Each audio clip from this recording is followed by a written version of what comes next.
What if the greatest mind of the ancient world left behind one final teaching, and it was hidden for over a century? Not because it was incomplete, but because it was too complete, too disruptive, too spiritually dangerous. A text that redefined the soul, not as an idea but as a force, a traveler, a fire moving through lifetimes. For 100 years it was sealed away, erased from the canon, whispered about in private libraries, but never spoken of in public. Today, that silence ends. Most people remember Aristotle as a towering figure of logic, ethics, and reason, the student of Plato, the teacher of Alexander the Great, the man who practically invented entire fields of science and philosophy. He gave the world categories of thought: metaphysics, biology, rhetoric. He asked the biggest questions with razor-sharp clarity. What is the good life? What is real? What does it mean to be human? And yet, there's something most people don't know. In the final years of his life, long after the crowds stopped gathering and the political games faded, Aristotle turned inward.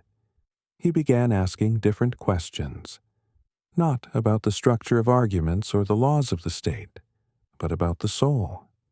Not in the abstract academic sense, but in a personal, existential, almost mystical way. That's when he started writing a set of personal reflections, never meant for the public. Notes, fragments, letters. Writings that didn't fit the polished tone of his treatises. They weren't systematic, they were intimate. Scholars now call them the Final Dialogues, a collection of thoughts believed to be penned between 323 and 322 BCE, the last year of Aristotle's life. But here's the twist. They disappeared. For over a century after his death, these writings were missing from the official Aristotelian corpus. According to ancient records, they were kept hidden in private libraries, locked away in a sealed archive in the mountains of Asia Minor, then later copied and buried in a scroll vault in Alexandria. Why? Because they didn't align with what the political and academic world wanted from Aristotle. They weren't logical in the traditional sense. They weren't safe. These weren't teachings to strengthen empires or support statecraft. These were questions that unraveled the very nature of life itself. One surviving line, attributed to a student who witnessed these late teachings, said this: "The master no longer taught what the soul is. He asked where it's going." The Final Dialogues challenged the prevailing view that life was limited to the visible world. Instead, they suggested that the soul is on a journey, not just once, but many times. That Earth is not an end, but a station, a proving ground, a mirror. That perhaps the real work of life isn't external achievement, but internal transformation. You won't find these writings quoted in university textbooks. Most modern philosophers don't even mention them, and for good reason. These teachings flirted too closely with reincarnation, with cosmic memory, with ideas the Church would later brand heretical. And even before that, Roman scholars dismissed them as pagan mysticism. But the writings survived. Whispers of them resurfaced during the Renaissance. Da Vinci reportedly had access to a fragment. So did Marsilio Ficino, who hinted at Aristotle's belief in the soul's evolution through time. But they never dared publish them in full. Too controversial, too destabilizing. It wasn't until the early 20th century, in a monastery archive outside Thessaloniki, that a set of parchments was discovered, written in a distinct late Aristotelian dialect. The handwriting, the phrasing, the philosophical tone, all matched. They were authenticated by several scholars, including the controversial Greek historian Eleni Kouros, who called them the spiritual skeleton key of the Western mind. But then silence. Within months of her publication, Kouros's work was discredited. Funding disappeared. Her manuscript was pulled from university shelves, and the parchments sold to a private collector and never seen again. To this day, only fragments of the final dialogues remain in circulation. But those fragments are enough to change how we understand Aristotle and ourselves. Because if Aristotle, the founder of logic, ended his life chasing the mystery of the soul, then maybe the real question isn't why these teachings were hidden, but what they reveal. And that's where we begin. You've heard Aristotle called many things: father of logic, pioneer of biology, mentor to kings. But what if the most profound thing he ever wrote was never meant for public eyes? In the final season of his life, long after the lectures in the Lyceum, after his most polished treatises on ethics and reason, Aristotle began writing something else, something different. His tone shifted, his questions deepened, and his curiosity turned inward, not toward the external world of politics or biology, but toward the invisible terrain of the soul. What emerged in his final scrolls was a departure from the crisp rationalism we're taught to associate with him. It was more symbolic, almost poetic, and it started with a radical proposition: that the soul is not a fixed essence, it is a traveler. He wrote of the soul as a moving force, not bound by a single life, but shaped across lifetimes through experience, choice, and memory. Not memory in the conventional sense, but something deeper, a pattern of energy that retains impressions even as the details are lost. He compared the soul to a flame, not extinguished at death, but transferred, reshaped, rekindled in a new form. He called it metakinesis suches, the movement of soul. To Aristotle, this wasn't reincarnation in the mystical Eastern sense, nor the Platonic idea of perfect forms recalled through memory. This was something more dynamic. The soul, he wrote, is like a traveler who does not remember every road, but is changed by the journey nonetheless. Each choice leaves a mark. Each failure leaves a scar. Each moment of courage leaves a seed, and those seeds grow again. This teaching stood in stark contrast to the man who once said the soul perishes with the body. The young Aristotle saw the soul as form, inseparable from the flesh. But the older Aristotle, the one staring down mortality, he saw a new pattern. He observed that thoughts outlive bodies, that intentions ripple across generations, that virtue, or its absence, echoes beyond the grave. He began to question whether death truly severed the line of personal development, or simply paused it. One of his lost fragments, recovered in a lesser-known Byzantine manuscript, states, "The soul is as a harp string pulled across many lives, different players, same song evolving. That line, if genuine, is seismic. It suggests he believed not only in the persistence of the soul, but in its growth, that we are not just born, live, and die, but that we continue. We continue through patterns of choice, character, and purpose." You might ask, why would Aristotle, the arch-rationalist, embrace such a mystical idea? Perhaps because the limits of logic eventually run into the silence of death. And in that silence, even a philosopher must ask what remains. Aristotle seemed to arrive at the conclusion that what survives is not the intellect, but the will. Not information, but orientation. He seemed to believe the soul carries forward not facts, but the moral imprint of how we lived. The implications are staggering. If true, it would mean that you are not just a moment in time. You are a chapter in a story written across centuries. Your struggles aren't random. Your pain has context. Your intuition might be memory speaking in disguise. Even more troubling or liberating, it means that you are responsible for more than this lifetime.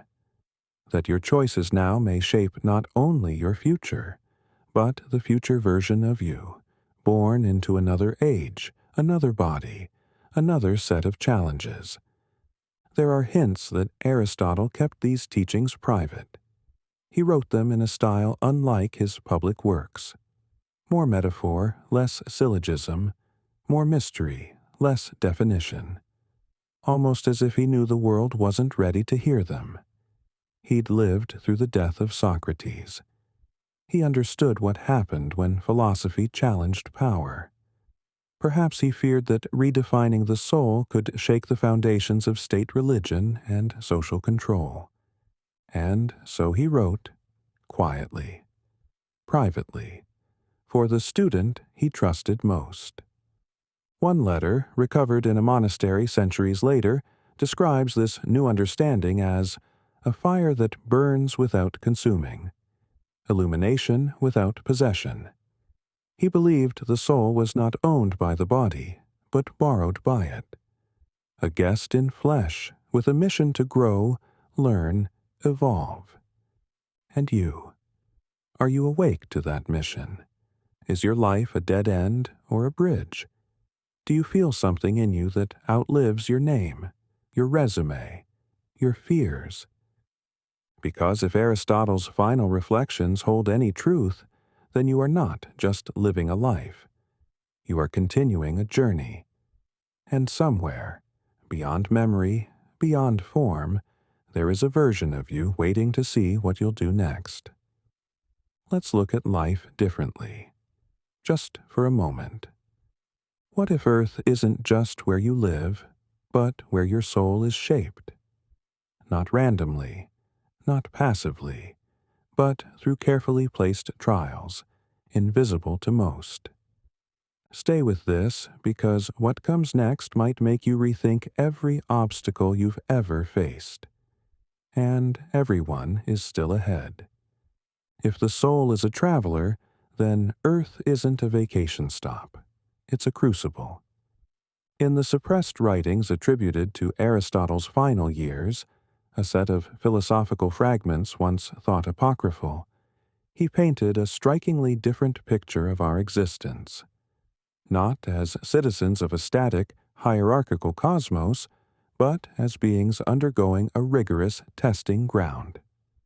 According to these pages, Earth functions less like a home and more like a proving ground, a filter. Only those souls that endure, refine, and transcend move forward.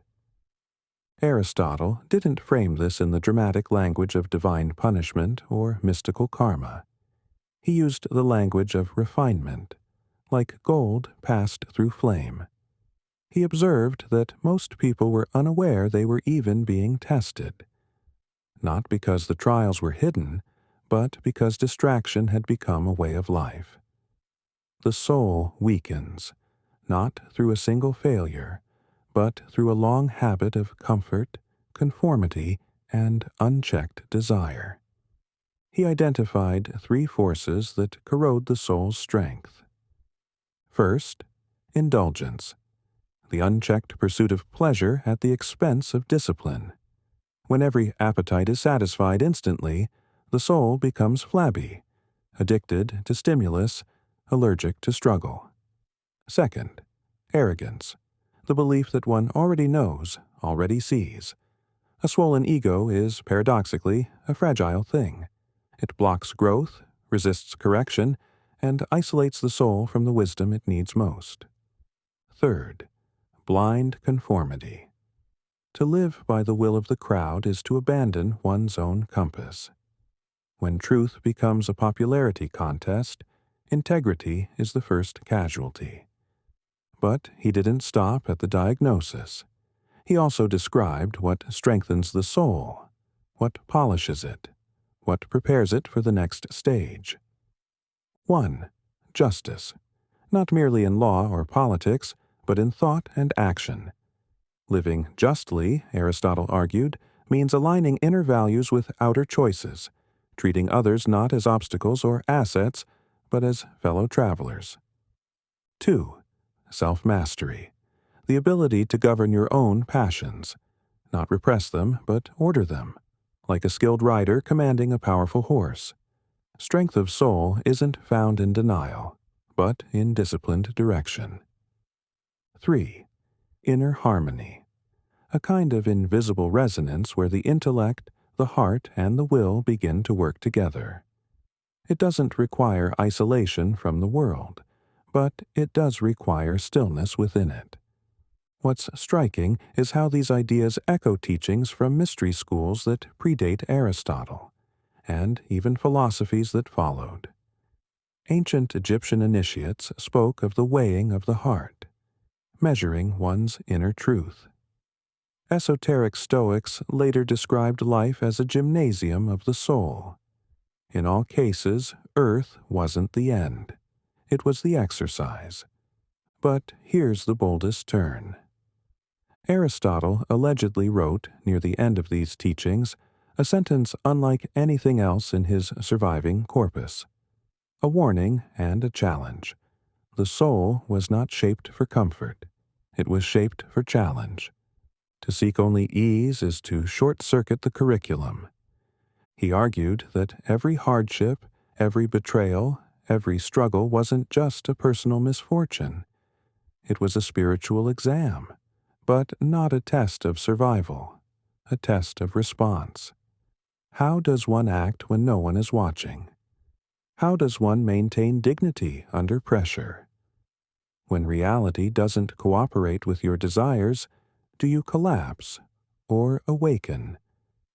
That's what separates passive existence from conscious evolution. This is where Aristotle's vision intersects with the teachings of spiritual outliers, centuries before and after him. Gnostic texts describe Earth as a shadow realm designed for transformation. Eastern philosophies teach reincarnation through cycles of refinement. Even some early Christian mystics hinted at a soul that evolves through repeated trials toward divine likeness. And yet, for most of modern history, these fragments were discredited, brushed off as non-Aristotelian or the work of later imitators. Why? Because they were too radical, too spiritual, too subversive to the established image of Aristotle as a rationalist, a man of logic, not mysticism. But perhaps that's exactly why they were buried. Because a soul-centered Aristotle doesn't just offer metaphysics, he challenges the whole architecture of society. If life is a school, what grade are you in? If your choices shape not just this world, but your passage through others, what are you practicing with each decision? Earth is noisy, loud with distractions. The soul speaks quietly. But in these texts, Aristotle suggests something haunting, that silence isn't empty, it's instructional. You may not have known you were enrolled in anything, but the curriculum has already begun. You've heard of heaven and hell, but Aristotle spoke of neither. What he described was stranger, a hidden architecture, a chain of consciousness, where souls don't just survive, they rise or fall. And what decides your place on that chain? Not belief, not ritual, but something far more confronting. They say the universe is a ladder, and in one of Aristotle's final forbidden writings, buried for nearly a century, he didn't just agree, he mapped it. This wasn't a myth, it wasn't poetry, it was a system. According to the suppressed text, Aristotle described existence as a chain of beings, a sequence of realms, each finer than the last. not governed by gods or rituals, but by laws of inner alignment. A soul did not rise by praise, it rose by principle. In the opening of this third manuscript, he begins not with theology, but with sound. He writes of frequencies, resonances. He claims that everything in nature vibrates with a certain moral tone. Trees, animals, even humans. And that tone either harmonizes or clashes with the great rhythm of the cosmos. The soul, he says, is a kind of instrument, not made of matter, but of potential. The more aligned it becomes with truth, courage, and restraint, the more attuned it is to this greater rhythm, the higher it moves. And this is where the metaphor stops sounding metaphorical. Because Aristotle lays out a hierarchy, what he calls spheres of consciousness. These aren't places, they're levels, states of being, dimensions of moral clarity. The lowest are thick, dense, dark. Souls here are bound by appetite, cruelty, and deceit. Not punished, but stuck. Unable to rise because their resonance keeps them anchored. Higher levels are brighter, not in light, but in precision. Less distortion, more harmony. Here, thoughts move swiftly. Choices echo louder. Identity stretches beyond the ego, toward something more unified. What's shocking is how he describes the transition between these levels. Not judgment, not ritual, but merit. He uses a term we'd now call spiritual meritocracy. In short, you earn your ascent. No appeals, no shortcuts. If your actions, intentions, and inner state match the tone of a higher sphere, you move toward it. If not, you don't. And here, Aristotle breaks from the rigid orthodoxy of his earlier works.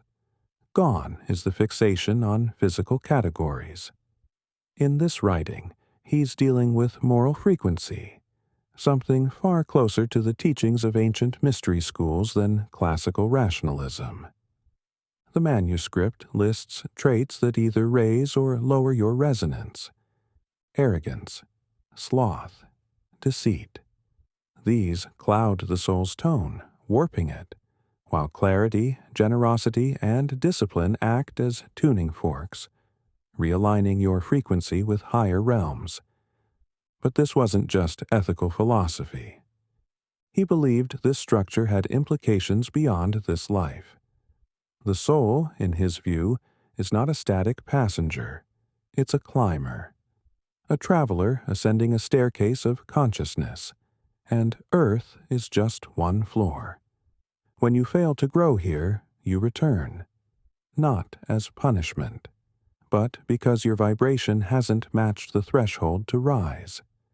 And if you succeed, then you enter what he calls the subtle domains, realms where learning doesn't stop, but intensifies, where time is different, choice is sharper, responsibility is heavier because power is greater. He even suggests that some dreams, some moments of déjà vu, are echoes, brief contacts with these higher levels, a glimpse of what you're being prepared for, or reminded of. Now, think about that. What if the habits you're forming today are shaping more than your reputation or career? What if they're carving the pathway your soul takes across lifetimes? That idea, that you're not being judged but measured, is both liberating and terrifying. It removes the fear of hell but introduces something deeper, the weight of self-generated consequence. And here's where the manuscript becomes most unsettling. Toward the end, Aristotle warns of a society where people stop caring about soul resonance, where image replaces virtue, where comfort is chosen over clarity. In such a culture, souls begin to descend, not into fire, but into fog. Confusion, repetition, lifetimes spent circling the same mistakes. He refers to this as the flattening of the chain, where the ladder is still there, but no one climbs. And that might be the most haunting idea of all, that the path remains, but we forget to walk it. What happens when timeless truths collide with the forces determined to keep them buried? Some ideas are too powerful, too unsettling to be allowed into the light. Now we uncover the forces that pushed these ideas into the shadows, and what that means for us now. For centuries, Aristotle's final teachings on the soul didn't just fade into obscurity, they were actively pushed aside. Not by accident, but by design. The ideas you've just heard challenged the very foundations of power that shaped Western thought and religion for millennia. At the heart of the conflict was something deeply unsettling for the dominant institutions of the time. The soul as an evolving traveler, responsible for its own fate through a chain of ethical development, without needing a divine middleman to intercede. This struck at the core of church doctrine, which insisted on salvation being granted solely through faith and ecclesiastical authority. Reincarnation, self-mastery, spiritual meritocracy. They were all dangerous ideas that undermined the narrative of sin, redemption, and divine judgment. The Church's response was swift and deliberate. Any teaching that hinted at souls cycling through multiple lives or evolving through their own choices was branded heresy. Manuscripts were burned.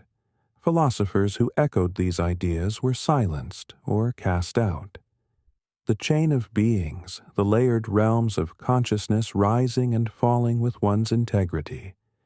These concepts were simply too subversive. They presented a version of spiritual truth that didn't rely on clerical control, and that was unacceptable to a system built on unquestioned authority. But it wasn't only religious powers that resisted these teachings. Early psychologists and philosophers in the emerging scientific tradition also recoiled.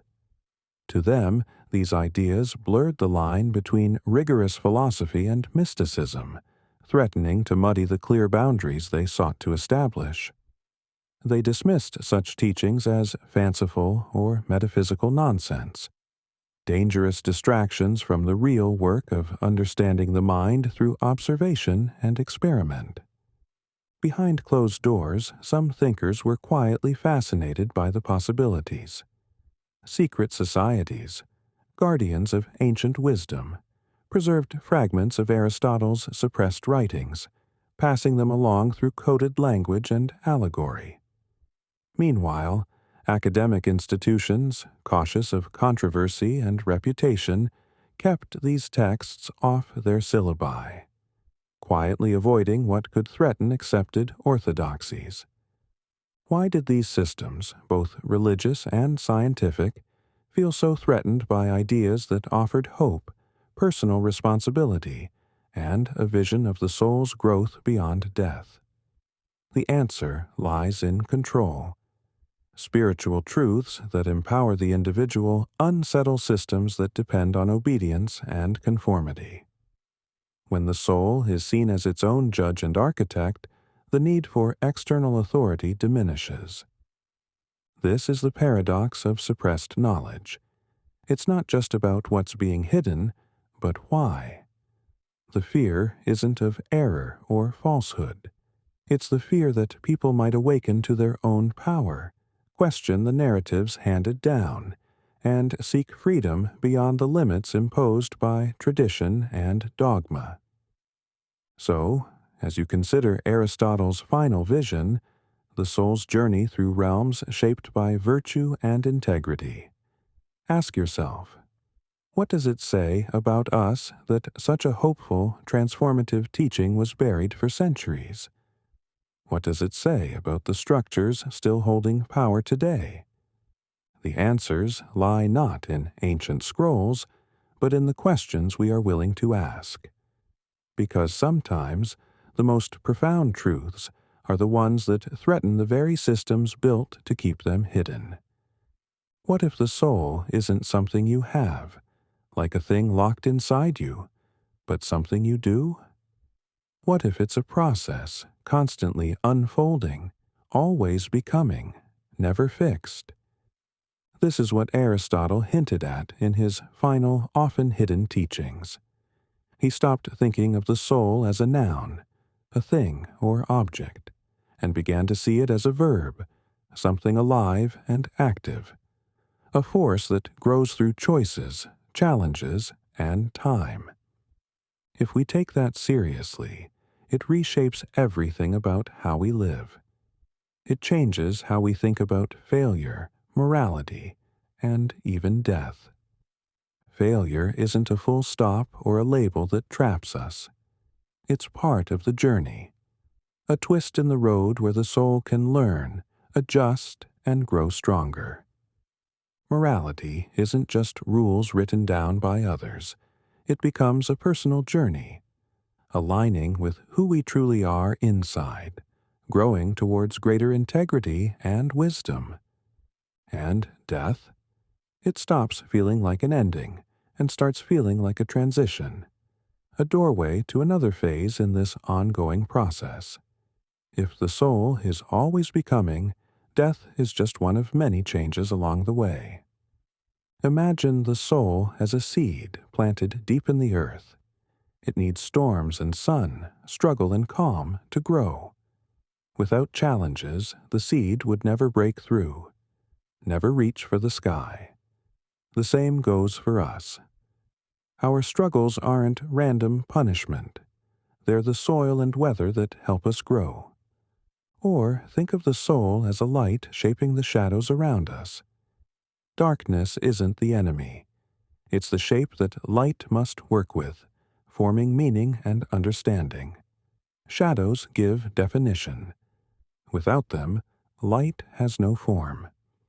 This leads us to the idea of free will and inner law. We are not puppets controlled by fate or fixed destiny. We have choices, real ones, and those choices matter deeply.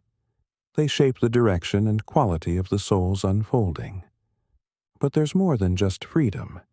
There's an inner guidance, a quiet law within us that pulls us toward harmony, balance, and truth. This is the soul's compass, its own kind of moral gravity. With that comes responsibility. Not responsibility imposed from outside by laws or leaders, but responsibility we hold ourselves to. Our spiritual growth depends on this self-discipline, this courage to face discomfort and do what aligns with our deeper purpose. This view isn't about blaming or shaming. It's about waking up to who we are and where we can go. It's about understanding that every moment is an opportunity, every choice a chance to move closer to who we're meant to become. And yet, this process leaves us with questions, not answers. Questions that change us if we let them. If the soul is a journey, not a fixed thing, what does that mean for your identity? Are you a static self, or a story still being written? How does that change the way you live? Your choices, your priorities? What legacy will you leave on this ongoing unfolding? What footprints are you making on this vast, unseen path? Are you awake to the lessons this life offers, or still caught in the illusion of being separate, fixed, finished? These are questions to carry with you, not to solve today, but to live with, to explore. Because if Aristotle's final vision holds even a grain of truth, then the soul is not something distant or mysterious. It's here, now, in every moment, in every breath. It's the movement that shapes you and everything around you. And that is a revolution. Quiet, profound, and entirely yours. Stories circulate about ancient writings of Aristotle, hidden from view for centuries. scrolls said to originate from his time in Egypt, where knowledge from pre-Socratic philosophers and Hermetic wisdom intertwined. These lost texts might reveal something extraordinary, a complete map of the soul's journey, from its beginnings through trials and finally to its return. Not mere speculation, but a detailed guide to the cycle of existence that Aristotle only hinted at. Imagine teachings so profound they were carefully concealed, guarded from those who might resist their implications. Passed down quietly within secret circles, these ideas waited to be uncovered once more. What if Aristotle's concept of the soul as a moving flame was more than philosophy? What if, during those Egyptian nights, he accessed a deeper knowledge, something beyond logic, a remembrance beyond words?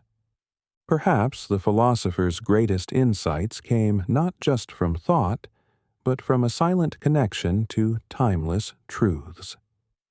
Now, a question remains.